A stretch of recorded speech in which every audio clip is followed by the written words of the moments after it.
Saudi ইমিগ্রেশনে আছে এখন বর্তমানে। কুয়েত থেকে ক্রস করে চলে আসছে।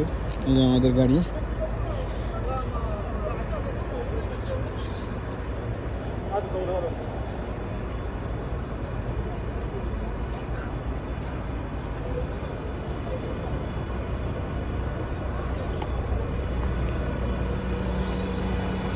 এটা আমাদের বাস।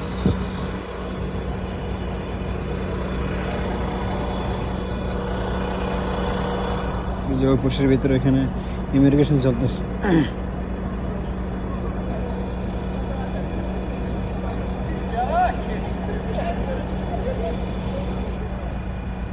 এই যে আমাদের যারা আসছে সবাই এখানে ইমিগ্রেশন চলতেছে। সৌদি ইমিগ্রেশন উমরা হজের জন্য সবাই এখন মোটামুটি কমপ্লিট হয়ে গেছে। এই যে সেটা কুয়েত, ওই পাশে দেখা যাচ্ছে কুয়েত। এই যে সৌদি বর্ডার, এটা ইমিগ্রেশনের জন্য চলতেছে। এই যে আমাদের গাড়ি, সফরের গাড়ি এটা।